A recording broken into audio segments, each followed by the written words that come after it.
Avec un ordinateur, on peut faire plein de choses. D'ailleurs, si tu nous regardes sur ton téléphone ou ta tablette, techniquement c'est aussi depuis un ordinateur. Mais si on te disait qu'il ne comprend que 0 et 1? Le cœur, ou plutôt le cerveau de l'ordinateur, c'est le processeur. Pour faire sérieux, on peut aussi dire unité centrale de traitement. Lorsque l'on donne des instructions à un ordinateur, un programme, et un logiciel, une application, un jeu, etc., ce sont des programmes en fait, c'est lui, le processeur, qui va les interpréter puis les exécuter. Et tout ça, il le fait en comptant avec des 0 et des 1. Nous, lorsque nous comptons et faisons des calculs, nous utilisons le système décimal, c'est-à-dire le système qui utilise les chiffres 0, 1, 2, 3, 4, 5, 6, 7, 8, 9. C'est sûrement parce que nous avons 10 doigts. Logique. Nous comptons en base 10. L'ordinateur, lui, compte en base 2. C'est-à-dire avec un système numérique qui ne contient que 2 chiffres, 0 et 1. Mais pourquoi les ordinateurs calculent en base 2 et pas comme nous en base 10? Un ordinateur marche avec du courant électrique. Pour communiquer avec un appareil électronique, on doit lui envoyer des signaux électriques. Le processeur, lui, est composé de ce que l'on appelle des transistors. Un transistor, c'est comme un petit interrupteur. Il est donc soit allumé, soit éteint. Il laisse passer du courant ou pas, comme un interrupteur pour allumer ou éteindre la lumière. Le processeur en contient des millions.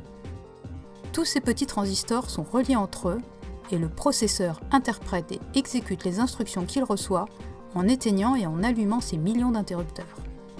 Pour faire simple, c'est comme ça qu'il peut effectuer des opérations logiques, stocker des informations et exécuter ce qu'on lui demande.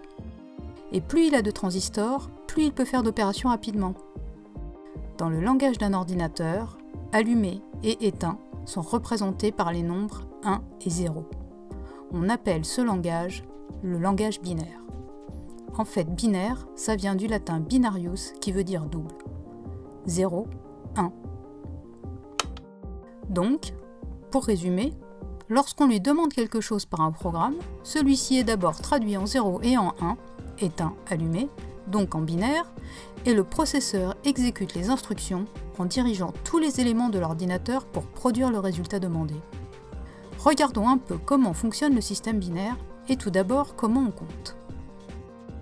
Nous comptons avec le système décimal. Ça veut dire que nous utilisons 10 chiffres de 0 à 9 pour représenter tous les nombres. Donc on compte 0, 1, 2, 3, 4, 5, 6, 7, 8, 9. Quand nous arrivons à 9, nous avons utilisé tous les chiffres disponibles. Donc on rajoute 1 qui contient les autres et qui est une dizaine, et on recommence. 0, 1, 2, 3, 4, 5, 6, 7, 8, 9. À nouveau, on a utilisé tous les chiffres, donc on passe à 2 à gauche et on recommence, etc., etc., jusqu'à 99, puis de la même manière, on passe aux centaines, et on continue comme ça indéfiniment. Pour compter en binaire, on fait exactement pareil, sauf qu'au lieu d'avoir 10 chiffres, 10 symboles, on n'en a que 2, 0 et 1. Donc on compte 0, 1, là ça y est, nous avons utilisé tous les chiffres dont on dispose. Donc on prend un qui contient les autres et on le met à gauche et on recommence. 1, 0, 1, 1. À nouveau, on a utilisé tous les chiffres dont on dispose. Donc on rajoute un nouveau 1 à gauche et on recommence. 1, 0, 0, 1, 0, 1, 1, 1, 0, 1, 1, 1. Là encore, on a utilisé tous les chiffres, donc on met un 1 à gauche qui les contient tous et on recommence. 1, 0, 0, 0, 1, 0, 0, 1, 1, 0, 1, 0, 1, 0, 1, 1, etc., etc. On peut aussi convertir du texte des mots en binaire. C'est ce qui se passe quand on tape sur un clavier. Chaque lettre, ou même chaque touche du clavier, est transformée en nombre décimal à l'aide d'une table de conversion qui s'appelle la table ASCII. Dans cette table, chaque lettre ou chaque caractère, ponctuation, opérateur arithmétique, etc., est associé à un nombre décimal.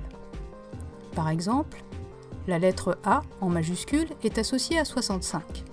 Et 65 en binaire, donc en base 2, c'est 1, 0, 0, 0, 0, 0, 1. Là, nous n'avons pris qu'une seule lettre en exemple. Mais toutes les instructions qui seront envoyées à un ordinateur, quelle qu'elle soit, seront elles aussi converties en binaire pour pouvoir être comprises par le processeur. Pour notre cerveau, calculer ou manipuler des informations, en binaire ou pas, prend un petit moment même si l'on est très bon en calcul. Mais pour un ordinateur, c'est très rapide. Il exécute et calcule extrêmement vite, en binaire, grâce aux millions voire aux milliards de transistors de son processeur. Les premiers ordinateurs à circuit intégré prenaient beaucoup plus de place que maintenant. Ils étaient plus lents aussi, parce qu'on avait moins de transistors dans un processeur. Et puis, on est arrivé à miniaturiser de plus en plus les circuits intégrés et les composants, et à avoir de plus en plus de transistors dans un espace de plus en plus petit, en faisant passer le courant entre eux de plus en plus vite. Tout cela leur a permis de faire des opérations de plus en plus rapidement. Par exemple, en 1971, un processeur avait en moyenne 2300 transistors et il pouvait réaliser environ 1 million d'opérations par seconde. Ça peut sembler beaucoup, mais en fait c'est peu, surtout par rapport à un ordinateur d'aujourd'hui. Pour nous, en 2017, la moyenne c'est 3 milliards de transistors qui peuvent faire environ 10 milliards d'opérations par seconde. Et probablement, sûrement même, ces nombres feront rire nos enfants et nos petits-enfants dans quelques années, comme nous quand on regarde les premiers ordinateurs. En fait, aujourd'hui, ton téléphone dans ta poche est plus rapide qu'un ordinateur haut de gamme des années 60 qui prenait toute une pièce, mais toujours juste avec des 0 et des 1.